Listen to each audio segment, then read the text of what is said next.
Avez-vous déjà pensé au fait que notre Seigneur Jésus était un homme qui avait des sentiments, des émotions? Quelle était la vie émotionnelle de notre Seigneur ici-bas sur terre? Aujourd'hui, je vous lis un texte fort intéressant où on voit les émotions de Jésus.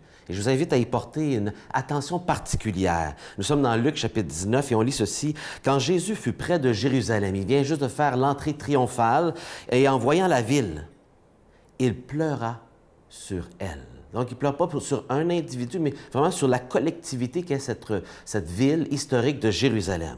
En disant ceci, si toi aussi, tu avais reconnu, ou c'est le mot vraiment connaître qui est ici, reconnu en ce jour ce qui peut te donner la paix, mais hélas, cela est resté caché à tes yeux. Et remarquez bien ici, après avoir vu ses larmes, il mentionne ici le besoin de connaître celui qui vient et qui peut y apporter la paix.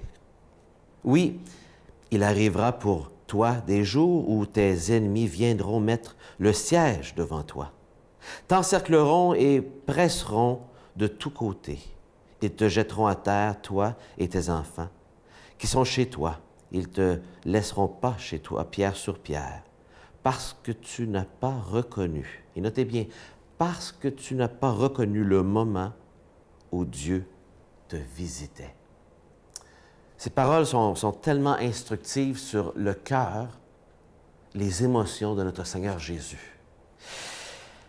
Je ne peux m'empêcher de penser, si vous avez moindrement lu l'histoire de la destruction de Jérusalem et le siège et ce que les Romains ont fait vivre aux Juifs et ce que les Juifs se sont fait vivre à eux-mêmes à l'intérieur par toutes les factions qu'il y avait. Lorsqu'on lit Flavius Joseph, par exemple, on peut, juste après avoir lu tout cela, imaginer les larmes de Jésus, pourquoi il pleurait. Jésus savait d'avance toutes les femmes qui souffriraient, les enfants, les gens qui mourraient de faim, les gens qui mourraient de supplices sur des croix. Jésus savait toute l'histoire de ce qui s'en viendrait comme souffrance pour cette ville. Et en voyant cette ville, et voyant comment cette ville ne reconnaissait pas celui qui pouvait y apporter la paix, il savait ce qui allait arriver et Jésus est pris d'une grande émotion de pitié et d'amour pour cette ville. Et remarquez bien ici qu'il dit « parce que tu n'as pas reconnu, ou que tu n'as pas connu personnellement, intimement, le moment où Dieu te visitait. » Vous savez, Jésus sur terre, c'était Dieu incarné en homme qui a marché parmi nous. Et lorsqu'on voit les sentiments de Jésus, on voit les sentiments d'un homme parfait qui n'a jamais péché et qui est libre d'exercer ses émotions sans se protéger. Nous, nos émotions, on se protège continuellement de déception humaine. Jésus a des émotions qu'il peut laisser aller, de la compassion pour les gens, sans se retenir pour se protéger de tristesse.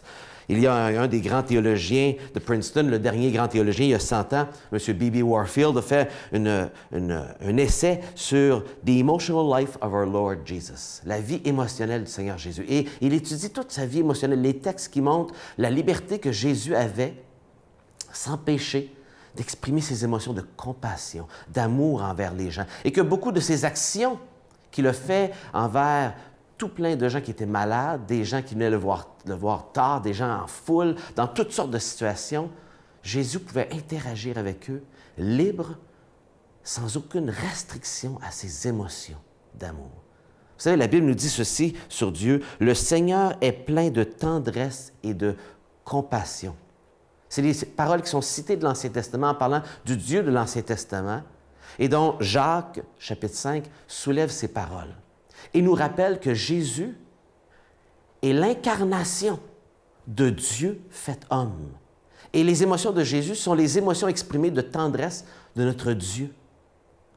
C'est le même Dieu dans l'Ancien Testament que le Nouveau Testament. Le même Dieu qui a un plan pour nous racheter de notre situation, qui a construit un bateau de sauvetage pour Noé, qui a construit une manière, un sauvetage pour l'être humain par Jésus-Christ, qui nous aime et qui veut nous sauver.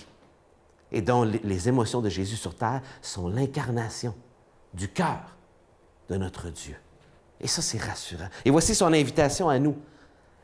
Tout simplement, c'est dans Apocalypse chapitre 3 qu'on le retrouve. « Voici, je me tiens à la porte. » C'est Jésus qui parle. « Si quelqu'un entend ma voix et ouvre la porte, j'entrerai chez lui, je souperai avec lui et lui avec moi. » Le Seigneur Jésus vous invite à accueillir ces tendres émotions à votre égard, qui sont sans restriction, et vous invite à vous laisser aller, à recevoir son amour. Arrêtez de vous protéger, de laisser lui prendre soin de vous, vous aimer, vous protéger, et de simplement connecter avec lui, entrer en relation. C'est ça ce repas auquel il nous invite, d'entrer en relation intime avec lui. Est-ce que vous connaissez ce Seigneur Jésus, tendre à votre égard, qui vous aime? Est-ce que vous le connaissez personnellement? Je vous invite à prendre cette décision aujourd'hui. Bonne journée.